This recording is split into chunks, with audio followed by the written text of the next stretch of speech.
Good day, and welcome to the Yatsen Q4 and full year 2020 earnings conference call. Today's conference is being recorded. At this time, I would like to turn the conference over to Irene Liu, Head of Strategic Investment and Capital Markets. Please go ahead. Thank you, operator. Please note that discussion today will contain forward-looking statements relating to the company's future performance and are intended to qualify for the safe harbor from liability, as established by the U.S. Private Securities Litigation Reform Act.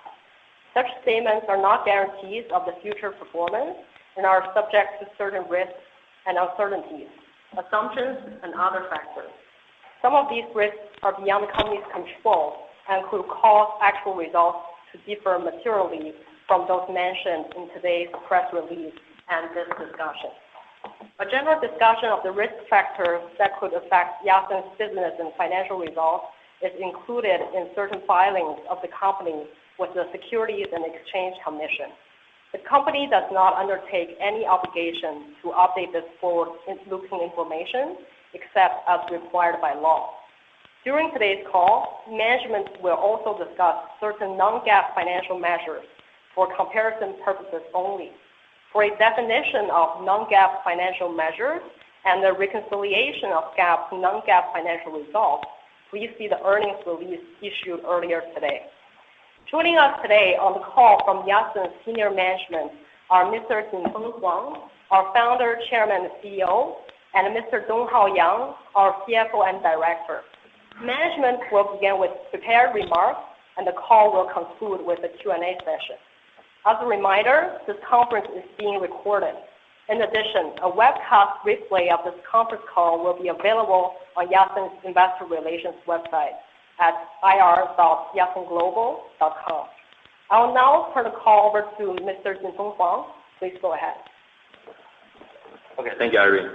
And thank you, everyone, for participating in Yatsen's inaugural earnings conference call today. So 2020 was an exciting year for Yatsen as we made great strides across our business and achieved numerous milestones. So one of the most significant highlights for the year was our successful listing on the New York Stock Exchange on November 19th last year, so marking the start of our new journey as a public company. So on behalf of Yatsen's employees and myself, I would like to extend our sincerest gratitude and appreciation to all of your long-time and new shareholders who continue to support us. Today, for the first time as a public company, we are pleased to present you with our solid operating and financial performance for the Q4 and the full year of 2020. So throughout the year, we leveraged our past successes to further fortify our leading position in color cosmetics for Gen Z and millennial customers. So Yatsen's firm commitment to product innovation and development, enhancing brand portfolio and product offerings, and strengthening ties with customers through both online and offline channels, position us as a unique and competitive player in China's fast-growing beauty industry. So as a result, for the full year, we grew our total net revenues by 72.6% year-over-year to RMB 5.2 billion, and increased our gross sales by 72.4% from RMB 3.5 billion in 2019 to RMB 6.1 billion in 2020. In an extension of the robust momentum we saw throughout the year, Q4 total net revenue increased 71.7% year-over-year to RMB 2 billion, and the gross sales climbed 73.3% year-over-year to RMB 2.3 billion. So our solid results are a testament to our ability to quickly grow our business, as evidenced by the accelerated expansion of our flagship brand, Perfect Diary, and the rapid growth witnessed by our other brands, including Little Ondine and Abby's Choice, soon after being introduced to our product portfolio. So the strength across our brand portfolio demonstrated our ability to incubate and scale brands, and assures us that we are on the right track as we continue to press forward. These numbers also display the effectiveness of our disruptive D2C model, which enabled us to consistently deliver innovative products and personalized services that deepen customer engagement. So the growing popularity of homegrown Chinese beauty brands is creating a great opportunity for us as our brand targets Gen Z and millennials, the golden cohort of China's beauty industry. So our evolving product line is steadily gaining traction among young consumers and seeing substantial growth. So in the fourth quarter, the number of D2C customers reached another record high of 14.4 million. And this number came in at 32.3 million for the full year. So this represents impressive year-over-year gains of 31% and 38% respectively. So color cosmetics are the foundation of our business and a dominant contributor to revenue. So having said that, we further widened our product variety and offerings during the fourth quarter with more emphasis on quality, innovation, and uniqueness. So we deepened our reach in the skincare segment with the acquisition of Galenic, an iconic premium French skincare brand from PFF, and a masstige Chinese skincare brand, which is a leading medical skincare brand known for its highly effective products targeting various sensitivities in Asian skin. We also entered a strategic partnership with Sensant Technologies, a partnership that is enhancing our R&D capabilities for innovative colors and new materials for color cosmetics. So boosting quality control for raw materials and amplifying the use of technology to solve recurring challenges in the color cosmetics industry. So leveraging our disruptive D2C model and core platform capabilities, we are working toward building a multi-brand portfolio that drives a broader product selection and addresses the needs of more customers. With this vision in mind, I would like to review some of our recent activities and unpack upcoming initiatives for 2021 and beyond. So on the back of the success of our existing brands, we plan on introducing some more brands through self-incubation and acquisitions in target market segments where we see considerable room for growth. Our ideal portfolio will consist of diversified brands with varying market positioning from mass market to high-end, as we seek to attract a wide spectrum of consumers. We are also proactively pursuing strategic investments, acquisitions, and collaborations, both domestically and overseas. As announced earlier this month, we recently acquired the prestigious skincare brand Eve Lom from Magneta Capital. So with the brand's multi-award-winning product range, our exceptional e-commerce capabilities, and a demonstrated track record of innovation, we are confident that we will further accelerate Eve Lom's growth in the global market. So to close, before I hand it over to Donghao, China's beauty market has enormous potential waiting to be unleashed.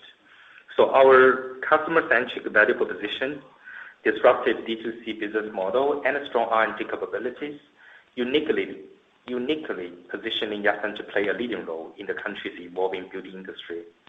So looking ahead, we remain committed to redefining the landscape of Chinese beauty, even as we engage and grow with the next generation of consumers to provide them with a new journey of beauty discovery.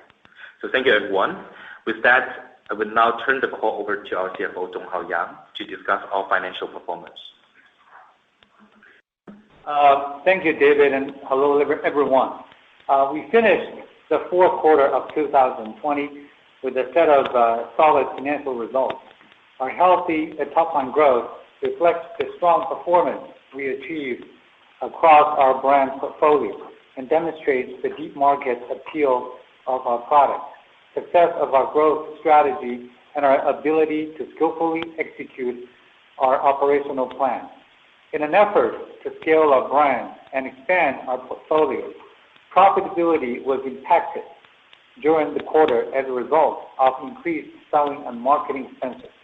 as well as general and administrative expenses. While our gross margin rose to 66.3% in the quarter compared with 62.7% in the same period last year. 2020 was a pivotal year for Yatsen and the beauty industry as a whole, and our efforts in product innovation and development are paying off. As we move deeper into 2021, we remain committed to our strategy of further growing our product offering, customer base, and revenue, which we firmly believe will lay a solid foundation for profitability in the long run. Now, moving on to our quarterly financial highlights. Before I get started, I would like to clarify that all financial numbers presented today are in RMB amounts, and all percentage changes refer to year-over-year changes unless otherwise noted.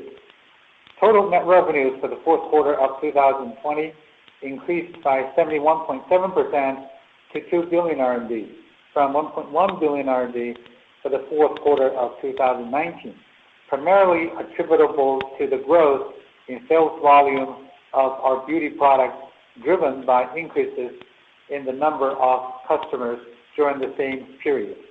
Gross profit for the fourth quarter of 2020 increased by 81.6% to 1.3 billion RMB from 716.3 million RMB for the fourth quarter of 2019. Total operating expenses for the fourth quarter of 2020 were 2.8 billion RMB compared to 644.8 million RMB for the fourth quarter of 2019. As a percentage of total net revenues, total operating expenses increased to 144.5% from 56.5% in the prior year period. Fulfillment expenses for the fourth quarter of 2020 were 144.7 million RMB compared to 113.2 million RMB for the fourth quarter of 2019. The increase was primarily due to, one, an increase in warehousing, shipping, and handling expenses driven by the growth in sales volume of our beauty products during the same period, and two, share-based compensation expenses recognized upon occurrence of IPO according to US GAAP. As a percentage of total net revenues, fulfillment expenses decreased to 7.4% from 9.9% in the prior year period. Selling and marketing expenses for the fourth quarter of 2020 were 1.4 billion RMB compared to 446.3 million RMB for the fourth quarter of 2019. The increase was primarily due to, one, an increase in advertising, marketing, and brand promotion costs. Two, an increase in expenses incurred during the development of experience stores. And three, share-based compensation expenses recognized upon occurrence of IPO according to US GAAP.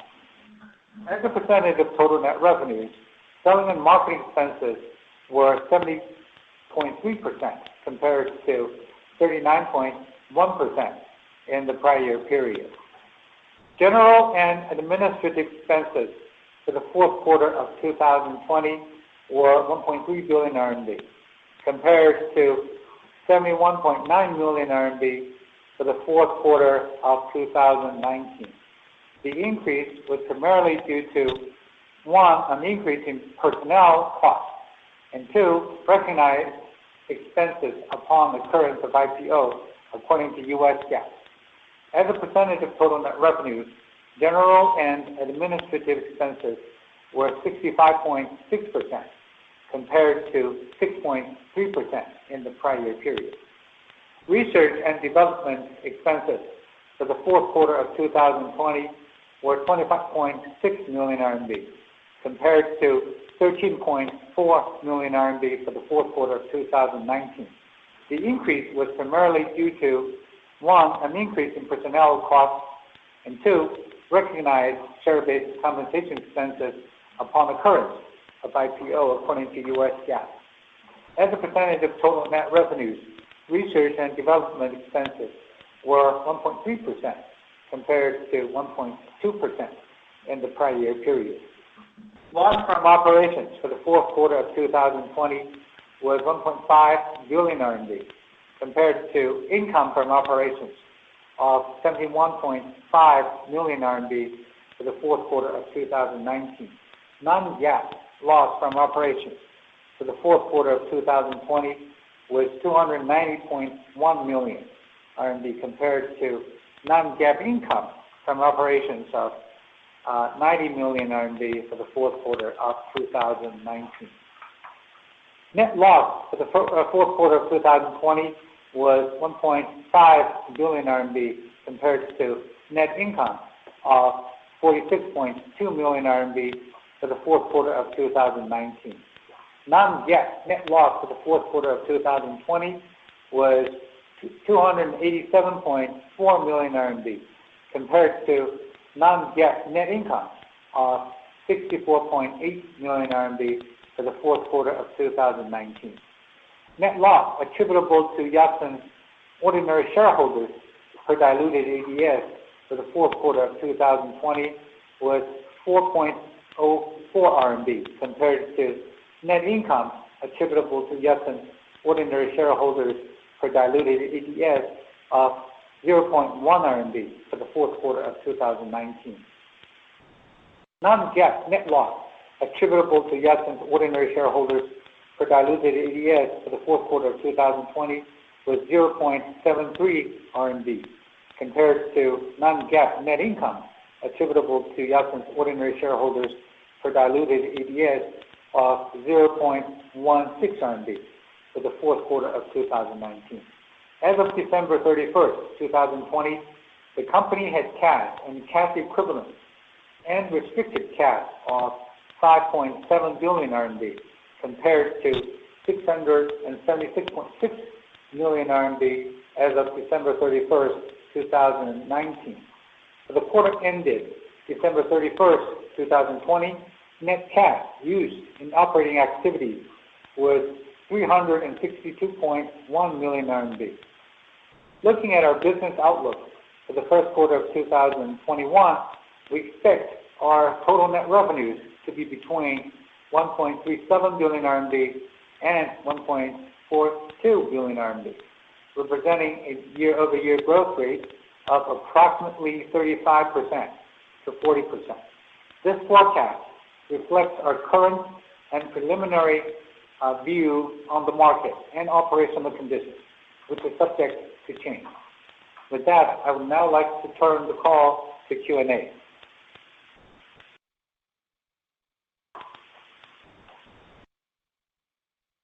Yes, thank you.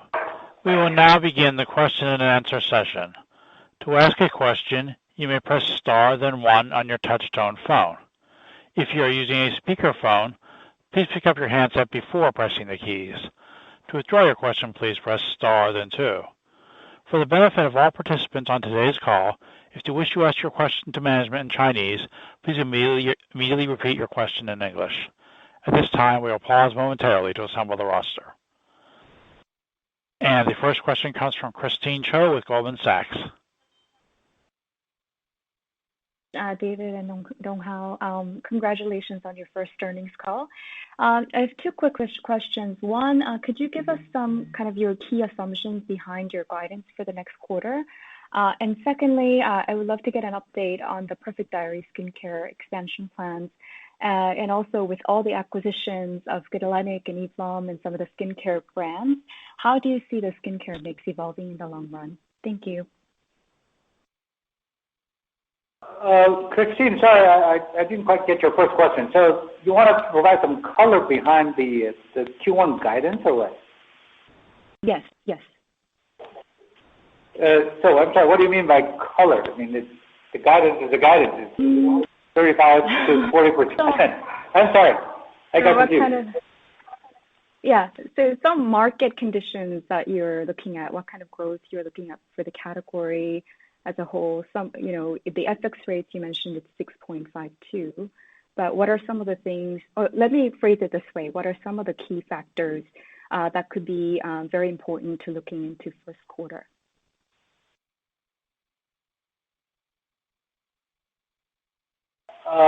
Well, again, I think we still continue to execute our strategies in terms of one, our existing brands, Perfect Diary, Little Onion, and ABC. We continue to grow those brands, and two, we have acquired a number of new brands, and we're currently focusing on the integration of those new brands into our existing business and operations. And but in Q1, the contribution in terms of revenue from those newly acquired brands is still very limited. But going into Q2 and Q3, Q4, the later part of this year, we do expect increasing contributions from those new brands.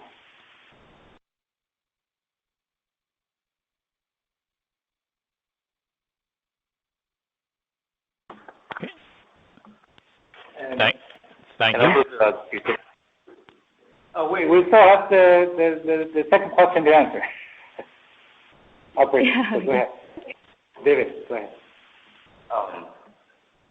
So for the Perfect Diary skincare expansion, I think because right now we are rolling out the skincare products in our offline stores, and also we have the men's the product line coming in the middle of the year. So I believe we see our consistent commitment in expanding the skincare, especially we leverage the Perfect Diary's brand equity.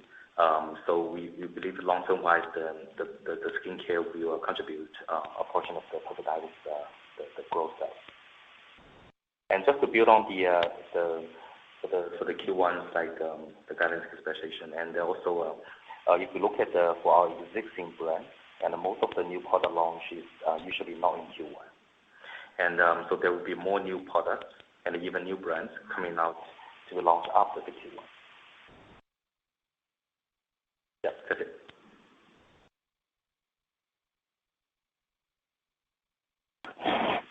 Thank you. Okay, thank you.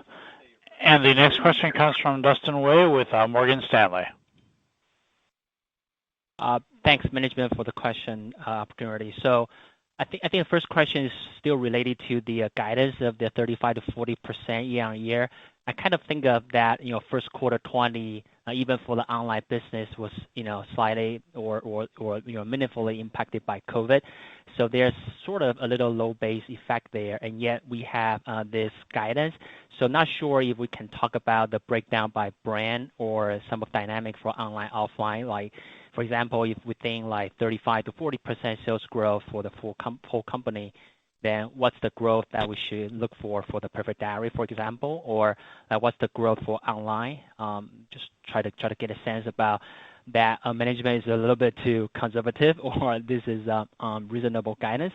And then if we are kind of looking for slightly slower growth, is that some of the strategic change here that management think for the existing brands, company will need to focus more on the profitability or sort of lower loss ratio, and then focus more on the newer brands?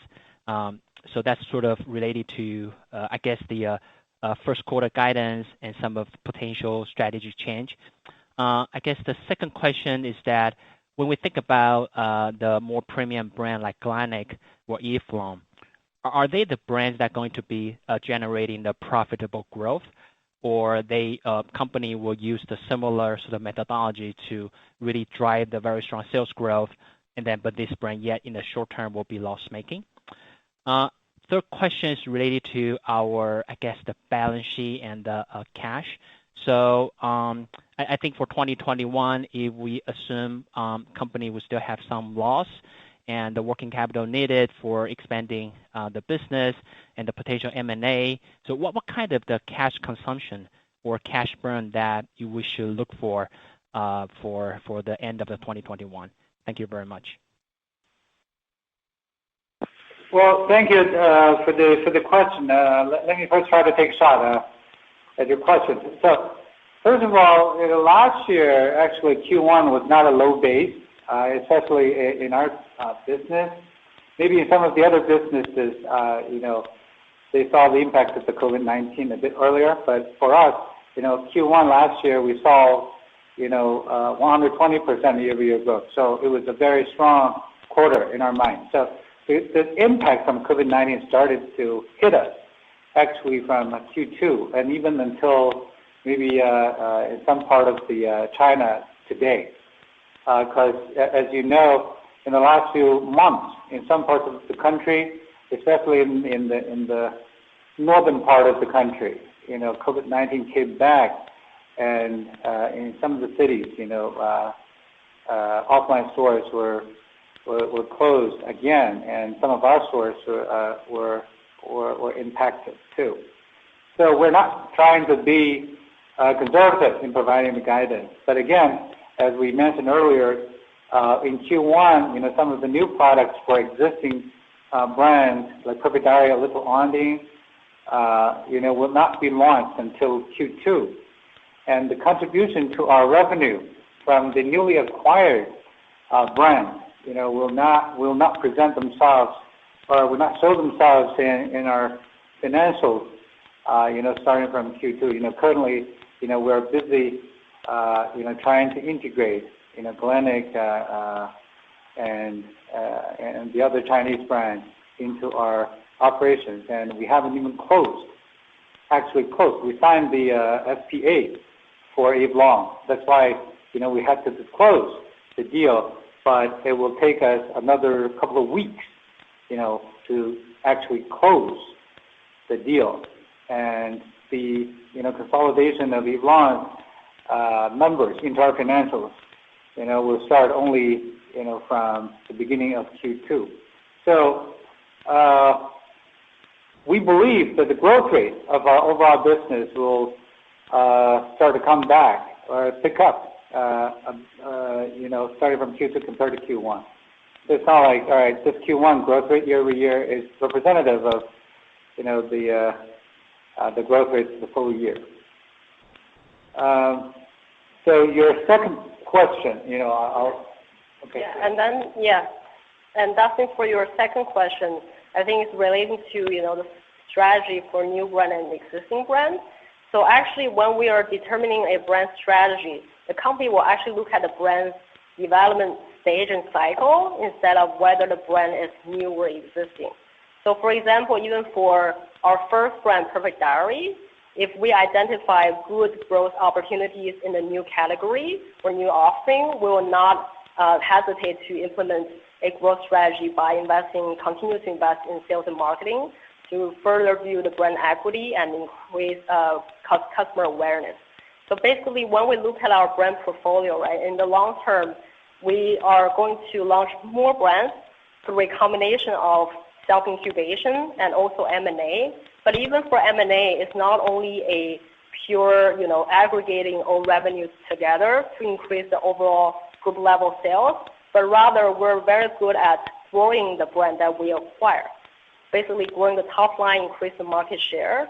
So basically in the long term, we are still very, right now we're still very focusing on top line growth, regardless of whether it's new or existing, but rather looking at the brand stage and also growth opportunities. Yeah, your third question is actually regarding our cash burn this year.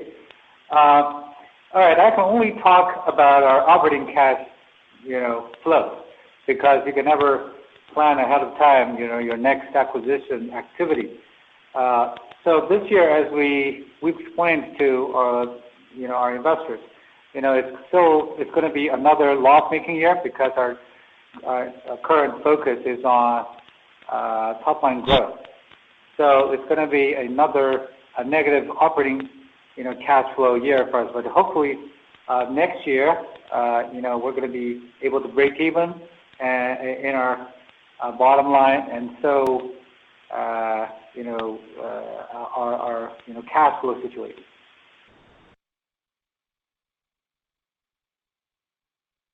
Got it. Thank you very much. Thank you. And once again, please press star, then 1 if you would like to ask a question. And the next question comes from Louise Lee with Bank of America Securities. Hi, David. Hi, Donghao. Thank you for taking my question. So my first question is, since we gave the first quarter guidance, so for the full year, can we use so we are expecting accelerating growth in the from Q2 to the end of the year, right? So how should we look at the full year growth rate? And if it's gonna accelerate from the second quarter, so what is the key growth driver behind that? It should be like our flagship brand, Perfect Diary, or newly developed, self-developed brands like Little Order and Abby's Choice, or the key growth or the key contribution from the growth should come from the newly acquired brands. So this is my first question. My second question is actually, could you give us more color on the newly acquired brands, particularly the Eve Lom? So how big is it as for now? So what is our strategy to grow the newly acquired brands? I believe that most of these acquired brands are skincare. So are we trying to capture the sales from the skincare brands from the existing customer base, or we actually target to extend the customer base to the new customers, because clearly they have a different brand positioning. The Eve Lom and Galénic are more premium. So what is our strategy? Thank you.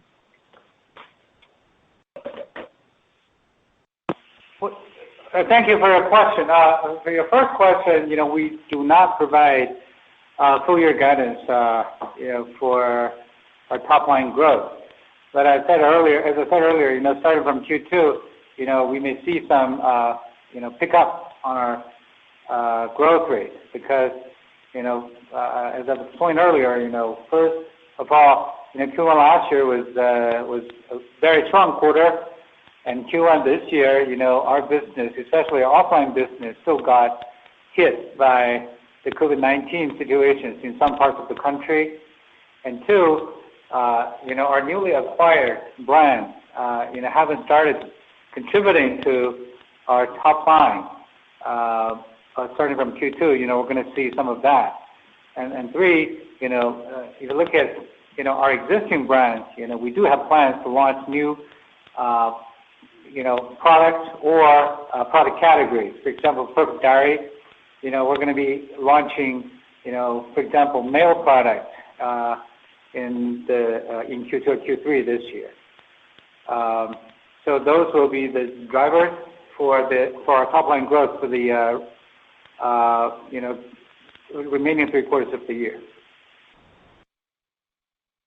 Your second question. Yeah, you're absolutely right. The newly acquired brands are mostly skincare brands like Galénic, Eve Lom, and another Chinese brand. And 2 of these brands, at least Eve Lom and Galénic, are actually positioned as prestige brands. And it would be very difficult for us to sell them to our existing customer base of Perfect Diary because they're just in totally different market segments. But again, I think, we have built our core capabilities in terms of our supply chain, R&D capabilities, and data-driven product capabilities, and also, marketing through social media. So with, by leveraging those core, operational capabilities, we believe that we will be successful in, launching or relaunching those newly acquired brands.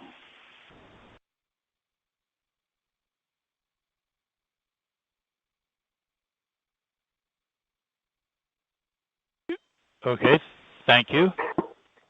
And the next question comes from Kevin Jiang with 86 Research. Thank you for taking my questions, Huang Zong, Yang Zong, Irene. Congratulations on the very strong earning results. I have 2 quick questions. The first one is that since YSG have already built a brand portfolio with different categories and price positioning, so how do we make best use of our very large user base to cross-sell? Because we, we have very large online follower base and a membership. So what is our multi-brand operation strategy? The second question is about the newly acquired brands, Galénic and Eve Lom. So what is our strategy on the post-acquisition integration? How to deal with their existing team and overseas distributors network? Thank you. So thank you for the question.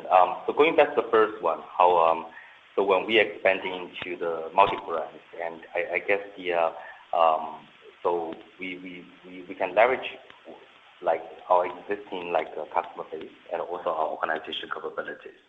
So going back to the link sale part, I believe so for the new brands we acquired, so the growth usually coming from two parts.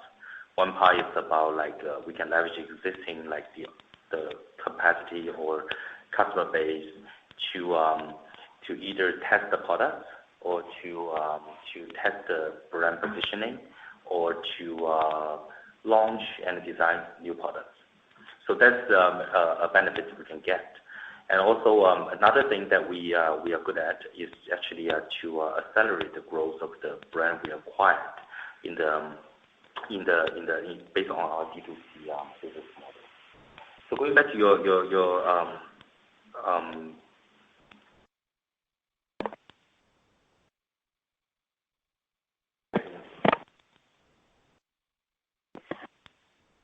do you mind repeating your second question?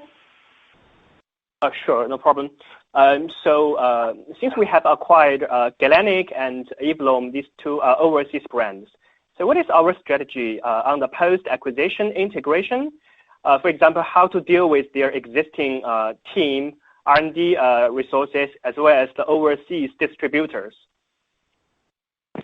Well, I think that's a very important question about the acquisition, because the integration plays a very important part when we expand the brand portfolios.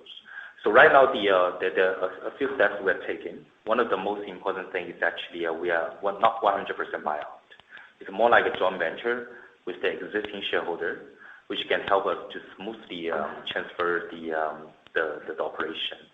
So for our partners, they're helping us to remain and then keep the existing distribution network, and they're helping us on the R&D and the product innovation, and even keeping the key employees and the brand equity and etc. So this joint venture is very important to make sure that the acquisition is like a joint effort of both parties, like strengths. So that's a very important thing. Another thing is so right now internally we are growing our organization capability in the M&A team. So we have new talents coming from consulting firm, investment banking, and also professional services team, and they are very good at executing the integration part of the acquisition.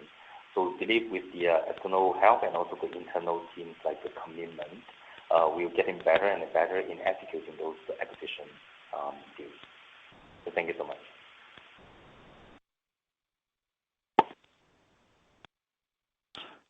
Thank you. And as this does conclude the question and answer session, I would like to turn the conference back over to management for any closing comments. Thank you, operator.